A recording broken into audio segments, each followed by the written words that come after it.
আসসালামু আলাইকুম এভরিওয়ান, কেমন আছেন সবাই? হোপফুলি সবাই ভালো আছেন। আমরা আমাদের প্রিভিয়াস পিসি বিল্ডের ভিডিওতে আমরা আর্ক B580 ব্যবহার করে 140 কে একটা পিসি বিল্ড করেছিলাম, যেখানে আমরা বলেছিলাম আর্ক B580 কিন্তু হতে পারে 4060 কিলার। সো তারই ধারাবাহিকতায় আজকে আমরা 4060 এই গ্রাফিক্স কার্ডটা ব্যবহার করে একটা পিসি বিল্ড করব, যেখানে এই গ্রাফিক্স কার্ডটার সাথে পেয়ার আপ করছি Ryzen 7 7700 এই প্রসেসরটা। অ্যাজ ইউজুয়াল এই বিল্ডেও থাকছে প্রোডাক্টিভিটি টেস্ট, থাকছে গেমিং টেস্ট এবং বেঞ্চমার্কস তো থাকছেই। সো পুরো ভিডিওতে আমি হিমেল থাকছি আপনাদের সাথে। Let's get started.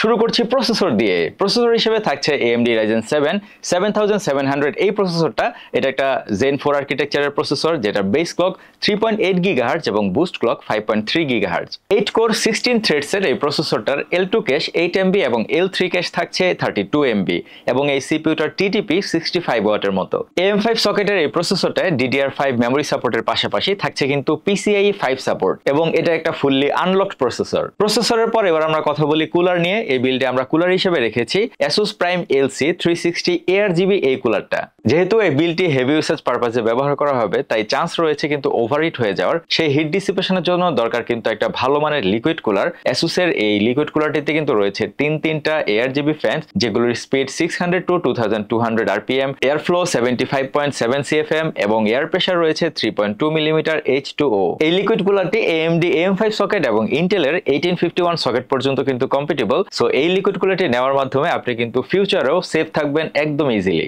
এছাড়াও স্টারটেক থেকে এই লিকুইড কুলারটি পারচেজ করলে আপনি কিন্তু পেয়ে যাচ্ছেন 6 বছরের ওয়ারেন্টি। এবার আসি মাদারবোর্ডে। মাদারবোর্ড হিসেবে আমরা নিয়েছি Asus B840MA Wi-Fi CSM এই মাদারবোর্ডটা। এটা একটা AM5 সকেটের মাদারবোর্ড এবং এটা Ryzen 7000 সিরিজের সাথে কম্পিটেবল। CSM নামটা শুনে সবাই একটু অবাক হতে পারেন যে এটা মাদারবোর্ডের নতুন কোনো টেকনোলজি কিনা। এটা মূলত Asus ইন্ট্রোডিউস করেছে এবং CSM stands for corporate stable model.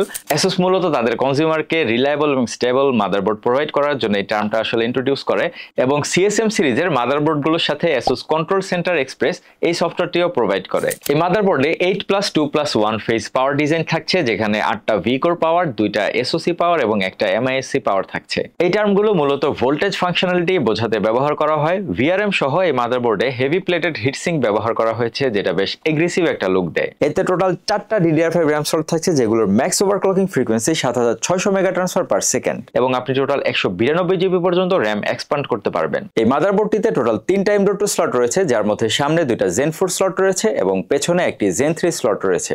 এবার কথা বলি মাদারবোর্ডটার IO পোর্টস নিয়ে। IO পোর্টস হিসেবে মাদারবোর্ডটিতে থাকছে 2টা USB 10 Gbps, একটা USB 5 Gbps, 4টা USB 2.0, 2টা ডিসপ্লে পোর্ট, একটা HDMI পোর্ট থাকছে, 2.5G land port, audio Jack তো থাকছে এবং থাকছে একটা BIOS ফ্ল্যাশব্যাক বাটন এবং ওয়্যারলেস কানেক্টিভিটির জন্য এই মাদারবোর্ডটিতে থাকছে Wi-Fi 6E এবং Bluetooth 5.3। এই বিল্ডে আমরা RAM হিসেবে নিয়েছি Corsair Vengeance এর 16GB 2টা স্টিক, যেগুলোর frequency 16000 mega transfer per second. CL28 সিরিজের এই RAM গুলো ওভারক্লকিং এর জন্য ব্যবহার করা হয়েছে 8 লেয়ার সার্কিট বোর্ড এবং এগুলোতে ব্যবহার করা হয়েছে অ্যালুমিনিয়াম হিট স্প্রেডার। DDR5 এই RAM গুলো Intel XMP এবং AMD Expo কম্পিটেবল, সো আপনি খুব ইজিলি কাস্টমাইজ করতে পারবেন। আমাদের এই বিল্ডে আমরা 2টা RAM ইউজ করলেও আপনি চাইলে আরো 2টা এক্সট্রা RAM কিন্তু ইউজ করতে পারবেন। এই বিল্ডের স্টোরেজ সিস্টেমকে আরো ফাস্টার করতে আমরা পিক করেছি Corsair MP600Elite 1TB এর SSD টা, যেটাতে কিন্তু বিল্ট ইন একটা হিট সিঙ্কও দেওয়া হয়েছে। সো এটা কিন্তু বেশ এফিশিয়েন্ট একটা ফিচার। এটা একটা Zen 4 M.2 2280 ফর্ম ফ্যাক্টরের একটা SSD, যেটা রিড স্পিড 7000 Mbps এবং রাইট স্পিড 6200 Mbps এবং এই SSD টার এন্ডুরেন্স রেটিং 600 TBW। একটা ইন্টারেস্টিং ইনফরমেশন দিয়ে গ্রাফিক্স কার্ডের সেগমেন্টটা শুরু করতে চাই। আমাদের আজকের যে গ্রাফিক্স কার্ডটা Asus ProArt RTX 4060 8GB OC ভেরিয়েন্টের, এই গ্রাফিক্স কার্ডটা কিন্তু 2024 সালে এটার মিনিমাল লুক এবং এফিশিয়েন্সির কারণে রেড ডট উইনার হয়। এই গ্রাফিক্স কার্ডটিতে থাকছে 251 AI টপস, অর্থাৎ পার সেকেন্ডে গ্রাফিক্স কার্ডটি 251 ট্রিলিয়ন AI অপারেশনস হ্যান্ডেল করে থাকে। গ্রাফিক্স কার্ডটি ফিচার করছে TSMC 5 nm Ada Lovelace architecture, CUDA core থাকছে 3072, TMUS থাকছে 96, ROPS থাকছে 48, টেনসর কোর থাকছে 96 এবং RT কোর্স থাকছে 24। গ্রাফিক্স গ্রাফিক্স কার্ডটি ডিফল্ট ক্লক 2550 মেগাহার্টজ এবং ওসি ভেরিয়েন্টে গ্রাফিক্স কার্ডটি 2580 মেগাহার্টজ পর্যন্ত বুস্ট করা যায়। গ্রাফিক্স কার্ডটির memory size 8GB, memory type GDDR6, memory bus 128 bit. Graphics আউটপুটের জন্য এতে থাকছে তিনটা ডিসপ্লে পোর্ট 1.4A এবং থাকছে একটা HDMI পোর্ট HDMI 2.1 এবং Asus এর এই গ্রাফিক্স কার্ডটির রিকমেন্ডেড পাওয়ার সাপ্লাই 550 ওয়াট। আমাদের পুরো বিলটিকে পাওয়ার আপ করতে আমরা পাওয়ার সাপ্লাই হিসেবে বেছে নিয়েছি Corsair CX750 এই পাওয়ার সাপ্লাইটা। এটা একটা 750 ওয়াটের 80+ ব্রোঞ্জ সার্টিফাইড পাওয়ার সাপ্লাই। এই পাওয়ার সাপ্লাইটা থাকছে 1 লাখ mTBF আওয়ার্স, অর্থাৎ অন এভারেজে এই পাওয়ার সাপ্লাইটা ফেল করার আগে 1 লাখ আওয়ার্স পর্যন্ত এর অপারেশন রান করতে পারবে। কানেক্টর হিসেবে এই পাওয়ার সাপ্লাইটিতে থাকছে দুইটা PCIe কানেক্টর, তিনটা SATA কানেক্টর, একটা ATX কানেক্টর এবং একটা APS কানেক্টর। পাওয়ার সাপ্লাইটা AC ইনপুট থাকছে 100 to 240 ভোল্ট, কারেন্ট ইনপুট থাকছে 10 অ্যাম্পিয়ার টু 5 অ্যাম্পিয়ার এবং ফ্রিকোয়েন্সি থাকছে 47 to 63 হার্টজ। স্টারটেক থেকে এই পাওয়ার সাপ্লাইটি পারচেজ করলে আপনি পেয়ে যাবেন 5 বছরের ওয়ারেন্টি। সবশেষে আমরা কেসিং হিসেবে পিক করেছি Corsair 480T 8GB এই কেসিংটা, যেটাতে EATX, ATX, MATX, ITX এই ধরনের মাদারবোর্ড গুলো সাপোর্ট করে। এই কেসিংটা ফ্রন্টে থাকছে মেশ গ্রিল প্যানেল এবং সাইডে দেওয়া হয়েছে হাই কোয়ালিটি টেম্পার্ড গ্লাস এবং এই কেসিংটাতে থাকছে তিনটা প্রি ইনস্টলড ARGB ফ্যান। কেসিংটাতে পোর্টস হিসেবে থাকছে দুইটা USB 3.2 Gen 1 type A port এবং হেডফোন জ্যাক তো থাকছেই। আমাদের আজকের এই বিল্ডের কম্পোনেন্টস নিয়ে কথা বলা তো শেষ হলো, আমরা এখন চলে যাব সিনথেটিক বেঞ্চমার্কে। তবে বেঞ্চমার্ক করার আগে আমরা কিছু আপনাদের ইনফরমেশন জানিয়ে রাখতে চাই। আজকে টেস্টিং গুলো করার সময় আমরা এনভিডিআর যে গেম রেডি ড্রাইভারের লেটেস্ট ভার্সনটা ছিল সেটা ইউজ করেছিলাম। ড্রাইভার ভার্সন ছিল 566.36 এবং রুম টেম্পারেচার ছিল 24 ডিগ্রি সেলসিয়াস। অপারেটিং সিস্টেম ছিল উইন্ডোজ 11 এবং উইন্ডোজ ভার্সন ছিল 23H2। আমরা আমাদের টেস্ট শুরু করছি সিনথেটিক বেঞ্চমার্ক দিয়ে। প্রথমে আমরা যে বেঞ্চমার্কটি করেছিলাম সেটি হচ্ছে 3D মার্ক স্টিল নোমেন্ট। এটি একটি DirectX 12 বেসড গ্রাফিক্স টেস্ট। আমরা এই টেস্টটি করার সময় আমাদের রেজুলেশন ছিল 4K তে। আমরা স্কোর পেয়েছিলাম 2303 এবং এ সময় এভারেজ FPS ছিল 23.04 FPS। পরবর্তীতে আমরা যে টেস্টটি করেছিলাম সেটা হচ্ছে 3D মার্ক টাইম স্পাই। এ সময় রেজুলেশন ছিল 2K তে এবং এটিও একটি DirectX 12 বেসড গ্রাফিক্স টেস্ট। এ সময় আমরা স্কোর পেয়েছিলাম 10,759। গ্রাফিক্স স্কোর পেয়েছিলাম আমরা 10,357 এবং CPU স্কোর এসেছিল 13,802। টাইম স্পাইয়ের পর আমরা করেছিলাম 3D মার্ক ফায়ার স্ট্রাইক এই বেঞ্চমার্ক টেস্টটি। এ সময় আমাদের রেজুলেশন ছিল 1080p। এটি একটি DirectX 11 বেসড গ্রাফিক্স টেস্ট। আমরা স্কোর পেয়েছিলাম 25,420। গ্রাফিক্স স্কোর এসেছিল 27,159। ফিজিক্স স্কোর এসেছিল 33,592 এবং কম্বাইন্ড স্কোর আমরা পেয়েছিলাম 13,779। 3D মার্কের পর আমরা যে বেঞ্চমার্ক টেস্টটি করেছিলাম সেটা হচ্ছে ইউনিজিন সুপারপজিশন। এ সময় আমরা প্রিসেট হিসেবে 4K অপটিমাইজড এই প্রিসেটটি সিলেক্ট করেছিলাম। স্কোর পেয়েছিলাম 7,685।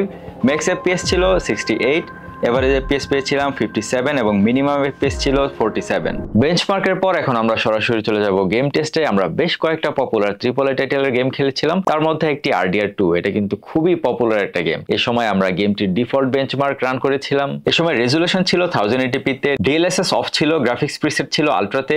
রেজাল্ট হিসেবে আমরা ম্যাক্স FPS পেয়েছিলাম 195, এভারেজ FPS পেয়েছিলাম 65 এবং 1% লোতে আমরা FPS পেয়েছিলাম 29। তারপর আমরা আরো একটি খুবই পপুলার গেম খেলেছিলাম, সেটি হচ্ছে Cyberpunk 2077। এ সময় আমরা গেমটির ডিফল্ট বেঞ্চমার্ক রান করেছিলাম। এ সময় রেজুলেশন ছিল 1080p তে, আমরা DLSS অফ করে নিয়েছিলাম, গ্রাফিক্স প্রিসেট ছিল আলট্রা প্রিসেটে এবং রে ট্রেসিং ছিল মিডিয়ামে।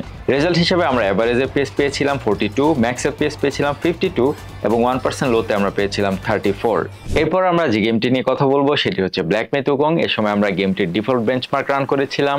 রেজুলেশন ছিল 1080p তে, DLSS কোয়ালিটিতে ছিল, ফ্রেম জেনারেশন অফ করে নিয়েছিলাম, রে ট্রেসিং ছিল মিডিয়ামে। রেজাল্ট হিসেবে আমরা ম্যাক্স FPS পেয়েছিলাম 85, এভারেজ FPS পেয়েছিলাম 76 এবং 1% লোতে আমরা পেয়েছিলাম 62 FPS। সবশেষে আমরা যে গেমটি খেলেছিলাম সেটা হচ্ছে Forza Horizon 5। এটা কিন্তু আপনারা জানেন খুবই পপুলার একটি গেম। রেজুলেশন ছিল 1080p তে, DLSS অফ ছিল, রে ট্রেসিং ছিল হাইতে, গ্রাফিক্স প্রিসেট ছিল এক্সট্রিম। রেজাল্ট হিসেবে আমরা ম্যাক্স FPS পেয়েছিলাম 153, এভারেজ FPS পেয়েছিলাম 120 এবং 1% লোতে আমরা পেয়েছিলাম 92 FPS।